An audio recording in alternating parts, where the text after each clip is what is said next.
unpacking the latest headlines from legislative priorities to politics and impeachment. What sort of steps are we going to take for the future for our education system in the state? What closing a state prison would mean for the community that surrounds it. We'd anticipate about a $1.3 million direct hit to the budget. Plus, as part of our Arizona Addicted series, emerging ways to treat chronic pain that don't involve opioids. I didn't really know how I could continue on. Hello and welcome to Arizona 360. I'm Lorraine Rivera. Thank you for joining us. In the world of politics, as many predicted, 2020 is off to a busy start. While Arizona's capital is abuzz with a new legislative session, on Capitol Hill, all eyes are on the president's impeachment trial. Plus, congressional leaders Martha McSally and Ann Kirkpatrick also found themselves in the national spotlight. We explored these issues and more with local journalist, Tucson Sentinel publisher Dylan Smith, and Arizona Daily Star opinion writer Edward Celaya. First impressions as we head into a new legislative session. What's going to be the headline? For me, I think the headline is going to be that obviously with the prisons taking up about 10% of the state's budget, there's a whole suite of Democratic proposed bills out there to kind of address that. But kind of like we were saying beforehand, those bills are going to have to go before, even if they do pass through to Governor Ducey, and they might not be going anywhere. So what's going to happen with this 10% that keeps being eaten out of the budget? That's kind of the big story for me. Is there going to be any movement on that? Anything to fix it? So the other big unanswered question as far as the budget goes, which is the most important thing that the legislature tackles every year, is what sort of steps are we going to take for the future for our education system in the state? You know, where we've had a couple of years of some, not insignificant raises for teachers, but school districts are still really very much pressured across all over Arizona, especially in places that can't afford significant budget overrides. So what are we going to do to, give more support to education systems that are really pressured right now? That famous 20 by 2020, this is the last year, so what's going to come in the years to follow? Exactly. that's the question. All right, let's move on to, we're going to have an election this year. It's going to be a memorable one. Yeah. Let's focus for a moment, though, on Senator Martha McSally, who took some heat for comments that she made last week, and also Representative Ann Kirkpatrick, who disclosed to the public that she's managing a very personal crisis right now. Mm-hmm. What do we make of Senator McSally and the comments that she made about a certain CNN reporter? I know that some people have been saying that it might have been coordinated or that she was kind of waiting in the wings for something like this. I'm not sure if her initial response was, but I think everything that came after that, it really has been putting the shirts out there with liberal hack. I think there's mugs now and everything. I think that it serves a twofold purpose. Number one, to raise some much needed cash. The fourth quarter just came out, and she raised $2 million less than Mr. Mark Kelly. And then another thing is to kind of shore up her support from the right. I know that she'll be facing a primary challenge now. How serious that challenge will be is really to be questioned, but this, for me, really looks like it was a way for her to tie her star to the president, and she thinks that, I believe that will help her in this upcoming election. She was always there for us, and she's tough, and she's smart, and she's brave, and she can fly an airplane better than anybody. It seemed pretty pre-planned to me. Yeah. McSally repeated her key line twice. She had somebody there filming it herself. They had a website up within an hour. That's pretty quick. Even if it wasn't staged, doubling down on that kind of stunt doesn't help her with folks in the middle that she needs to attract to actually win a Senate election this time. Representative Kirkpatrick, very public now with a personal crisis that she's having with an addiction. What do we make of any candidates who will come forward and try to challenge her in the primary? How serious might they be? I think if we're talking from her left, I really don't know if there's much of a soft spot to attack here. However, from her right, although I don't see anybody with maybe the name recognition or the the sort of resume of as a Martha McSally. I think what this does is makes her a little bit softer and kind of easier to attack.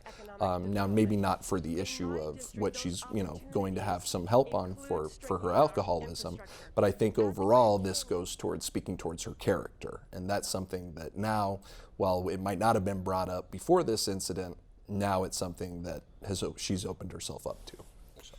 As far as a primary goes, a potential primary from a challenger who might have a chance, we're looking at a pretty narrow window here, and it would be hard to justify right at this moment, making a serious Democratic primary challenge to Kirkpatrick, just because she hasn't been not at work for that long. What we don't know is how long she won't be participating actively in the House, not being able to show up and vote because of getting treatment. And if that goes on, that some momentum might be build towards somebody else jumping into that.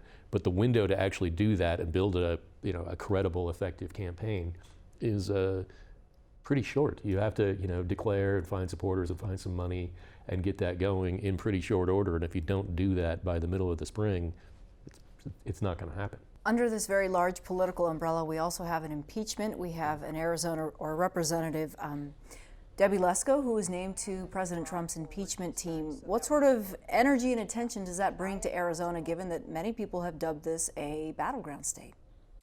I'm not so sure how much energy it brings to the actual state. I think that for those that are already supporters of Congresswoman Lesko, this is just another kind of feather in her cap, something that she'll be able to point back to. I think she's in a fairly safe district, so this isn't something that I think that will hurt her in the long run. That would be the energy I would be concerned about if I were her. But ultimately, I think it was kind of a reward from the Trump administration to a person in Congress that they felt was doing a good job kind of carrying the water for the administration. All right, before we go, I want to talk about something that is always a hot topic here, is how the press is sort of revered right now given the political climate. Anything that the Arizona Daily Star is doing, the Tucson Sentinel, that you're having conversations behind closed doors saying we want to be sure that people don't question our motives or accuse us of not being fair. Basically, not just during the 10 years of TucsonSentinel.com, but in my journalism before that, every news organization I've ever worked with has been accused by somebody of not being fair. That just comes with the territory, and some people are a little bit louder about it now, but pretty much every day we have people on the left saying we're not fair, and on the right saying we're not fair, and sometimes the facts just don't support a particular opinion, and it's our job to provide people with the truth, to bring them facts that are demonstrable, that you can show them how you know them, rather than just present an argument to back up a specific case. We're not out there to support a leftist point of view or a right-wing point of view. We're just there to inform people. A lot of the letters to the editor, question the Star and its motives. And as you mentioned, some people will say, well, they published my letter, maybe I don't sound as educated, but then there's also a fair amount of people who say that you won't publish because you may not agree with their political ideology. Can you clarify right now what the goal is of the opinion section? Our goal is to facilitate a community conversation. Now, obviously, Tucson is a pretty liberal town, so we receive mostly liberal letters to the editor and op-eds. However, there are plenty of conservatives that we also hear from, and recently we've made the change to where if folks write in once a month, we would only publish their letters. Now we've tried to make it so that it's a little bit more politically kind of, there's a little bit more parity there. And by doing so, we think we're doing a better job of letting folks know that the different kind of opinions out there in the community and exposing them to things that perhaps they wouldn't be exposed to if they were just speaking in their own social circles. I think one other thing that maybe kind of gets lost too at the Daily Star is a lot of people see what's published in print. We publish just about every letter online that we receive as well. Liberal, conservative, libertarian, pink, blue, red, whatever it is, we try to publish everything that we receive online. Okay, and to be clear, we all three of us agree it's going to be one heck of a year ahead. My thanks to both of you. Thank you.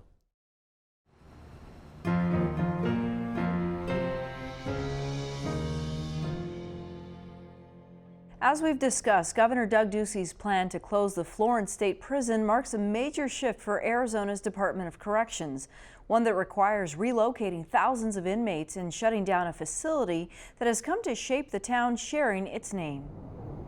Now over a century old, the governor says shuttering the prison would save $274 million over 3 years that would otherwise go toward maintenance. With what we're going to do in the future, will continue to benefit our whole state. His proposed budget includes $33 million to cover the cost of moving forward. That involves transferring employees to the nearby Iman prison and sending inmates to other state and county facilities as well as private prisons.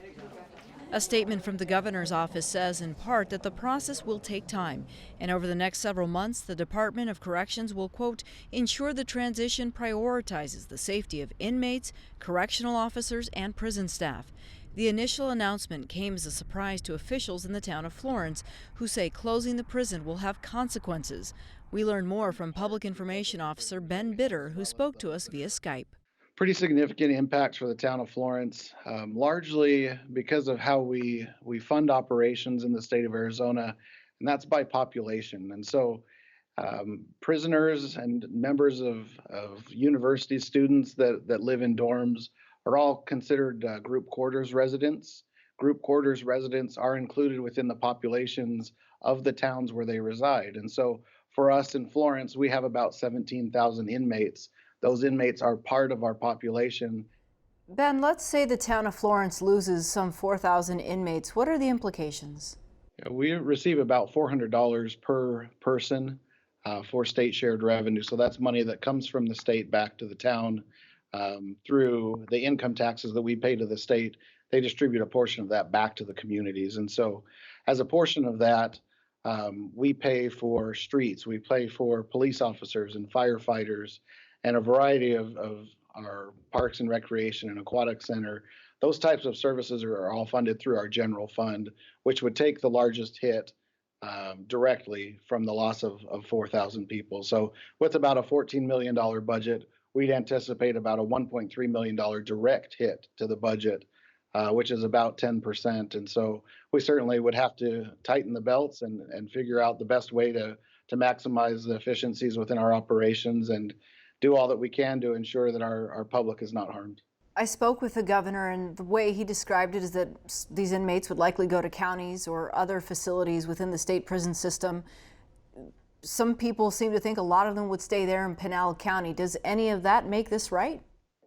We're still discovering kind of what the full impacts are. We haven't had a chance to meet with the director of the Department of Corrections and now the Department of Corrections Rehabilitation and Reentry, and had to have some brief conversations with him about what he anticipates this process looking like or how this transition occurs. In talking with our colleagues over at the Pinal County Jail, we know that they have about 800 vacant spots at their facility. That's really a fraction of the amount of inmates that could be lost to the town of Florence in the grand scheme of things. And so we certainly want to partner with the state on figuring out if new facilities need to be constructed. We have land available to do that, and it's already zoned and proper for correctional industry growth. And so we want to explore that possibility as well as any others that the state may be willing to look at. I know Florence and the state prison are somewhat synonymous with each other. As you noted on your website, the tower is part of your town logo, its seal. How does the landscape change should this come to fruition and this community loses, as you noted, 4,000 residents? Yeah, it's a big impact, and that's why I think we want to be at the table with the governor, his staff, the Department of Corrections, and the legislators as we're all kind of marching this path forward. Now, this is hundreds of acres of land within the town of Florence, and it's not just within the town. This is on the state highway, and so it's very visible. And it is within the very fabric of our community. We are a historic town founded in 1866, and the state prison complex was built and started construction of that before the state was even a state. And so lots of history within our town, and we want to do the best we can to preserve that history and celebrate it wherever we can. The governor told me that he doesn't want to build another prison in the state of Arizona under his watch. This facility, 100 years old, if not more. What do you hope happens next? I know you're talking with the state. You sound hopeful about the communication moving forward, but what's the next phase for you? I think for us, we need to look at all of the impacts. I mentioned some of the direct impacts earlier, such as the loss of state shared revenue to our general fund. But there are secondary impacts as well that could be very massive to our local economy and to our residents. We, for example, treat the sewage that comes out of the state prison complex, and that goes into our wastewater fund. Removing the Florence State Prison Complex removes about $750,000 per year out of our wastewater fund. And because those funds are built to sustain themselves and run like a business, that could mean that the rates for sewage for the rest of our citizens have to increase enough to offset that amount. And so we're certainly concerned about how that type of thing moves forward, and would love to really just continue these discussions with the department and with the governor's office and the legislators as the session continues and as the budget is further developed, to ensure that we are doing whatever we can to really minimize those impacts and figure out ways that are going to be positive solutions for our community and for the region. All right, Ben Bitter from the town of Florence, thank you for your time. Thank you, I appreciate it. The governor's budget proposal calls for $9 million to help expand rehabilitative programs for inmates. The issue is personal for Maggie Maloney. After serving 8 years in Arizona's prison system, she now advocates for inmates as they try to rebuild their lives once they're free. She shared more about the challenges waiting on the outside. Tell me, you were released from Arizona Department of Corrections in April. Tell me a bit about what led to that. So I grew up in North Phoenix. I was a straight A student. I had a lot of dreams and aspirations. I ended up also having a drug addiction. And so as a result, I made some poor choices in my life, and I got involved with people and situations that eventually led me to being incarcerated. And so I've actually been incarcerated twice, and the first time I didn't get it. Like I didn't utilize the programs that were available. Programs are limited, and when you're on a much bigger yard, sometimes it's hard to get involved with them. I did start school that first time around, but when I got out, things really hadn't changed. You acknowledge that during those 2 terms you served, there are supports and systems in place, but it's up to you as the individual to take advantage of them. Yeah, it's absolutely up to us as individuals to take advantage of them, and they are limited. And do enough people get themselves involved? We do have that individual responsibility, and there are those 2 options. The second time around, I definitely got involved with a lot of different things surrounding substance abuse, surrounding work training programs, surrounding, different types of advocacy groups that were coming in. And definitely, having been there for 2 different sentences, things have progressed. Is there still room for improvement? Absolutely. You have experiences from being inside the facility and now outside and doing advocacy work. What's 1 or 2 things that you think the state could do to really change things? Transitioning is a difficult process. You don't always know who you can depend on or who you can rely on to sort of walk you through just the day-to-day life experiences, having, more options in terms of employment. What does it look like to get insurance? What does it look like to file taxes? Find a place to live. Those are my current struggles. I can still say today, I'm not 100% sure how I file my taxes or back taxes for when I was incarcerated, or, how do I go about finding a home for me and my daughter that is in a respectable neighborhood where I feel comfortable raising her. Things like that. I think that, as felons, there are a lot of limitations. we as a community, especially those of us who have been in those shoes and are now out here and being successful, need to take the time to give back to the women, the men that are coming out of those facilities to whatever capacity to help guide them. People will undoubtedly ask, what's the state can do its part, the community will try to come together, but where is your role in being sure that it's not a repeat situation? Today, and being incarcerated the second time, I really took a look at my belief system.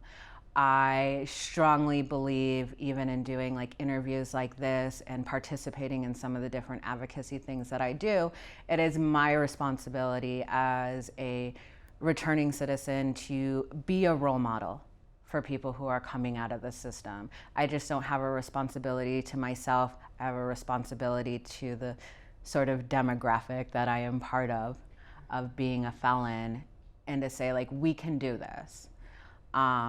It makes me sad when people give up too early, but I can have compassion because I've done that before too.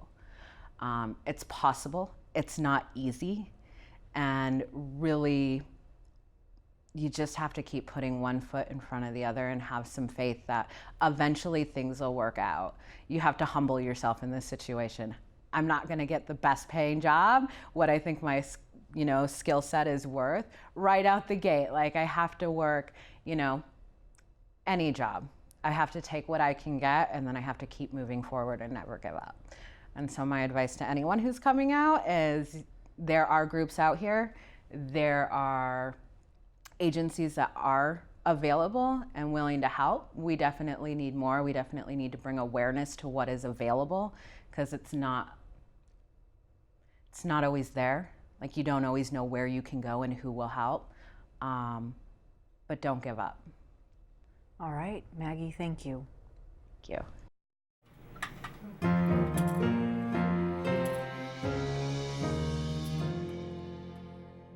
When Arizona declared an opioid emergency, it rolled out new prescribing guidelines to counter the increasing number of deaths from prescription opioids. As awareness rises about the risk these medications pose, so has interest in alternatives for treating chronic pain. This week in our special reporting series, Arizona Addicted, reporter Judy Alley looks into some emerging options. It was devastating. I could not function. All I wanted to do was chew on a shotgun.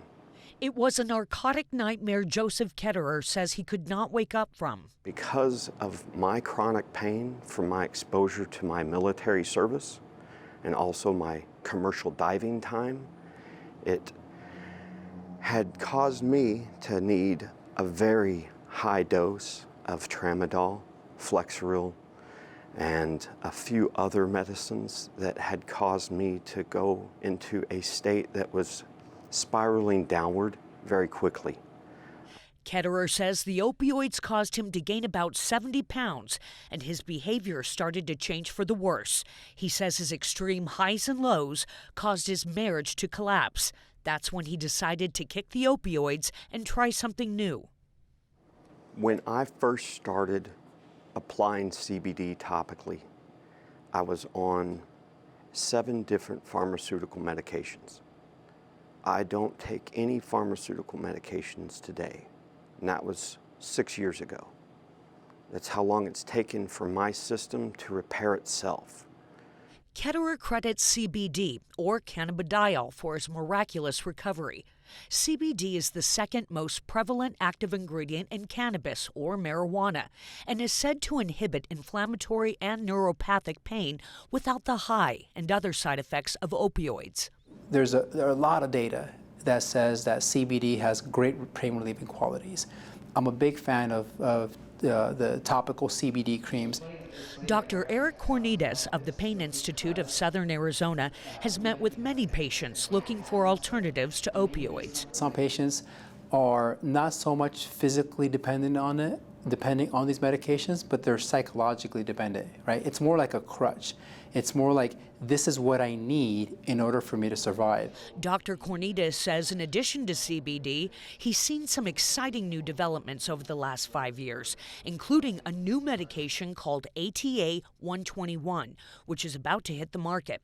He says it decreases pain by stimulating and blocking pain receptors without the high associated with opioids. For example, this is the one that we use. Same thing, so this. But he believes the most promising treatment for pain is neuromodulation therapy. It involves implantable and non-implantable devices that deliver electrical or chemical agents to modify brain and nerve cell activity. It's been around for decades, he says, but recent technological advances have made it a game changer. We're no longer manipulating just to signal pain, but we're manipulating the impact that signal has on our bodies and on our minds too. And that's amazing, to be able to pinpoint nerve structures to manipulate that signal here and with minimal side effects.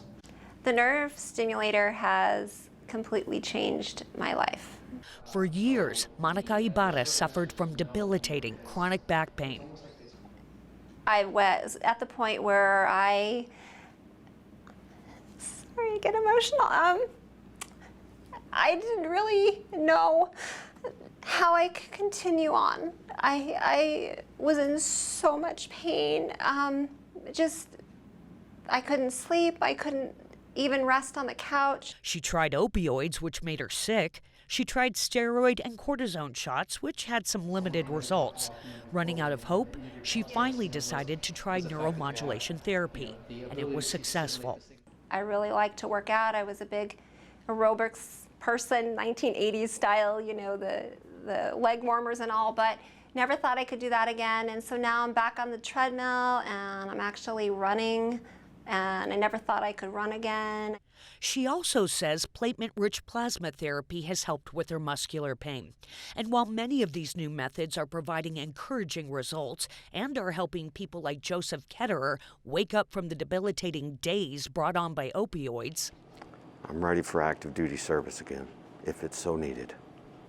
Dr. Cornides says it's important to be realistic, open-minded, and patient, because although there's a pain relief method for pretty much everyone, sometimes it takes a while to find the one that's right for you. As we've mentioned, our reporting for Arizona Addicted spans all of Arizona Public Media's platforms. Recently, our colleagues with The Buzz looked into a Tucson police program that puts people with drug offenses into treatment instead of jail. You can listen now on azpm.org/Arizona Addicted. And that's all for now. Thanks for joining us. To get in touch, visit us on social media or send an email to Arizona360@azpm.org and let us know what you think. We'll see you next week.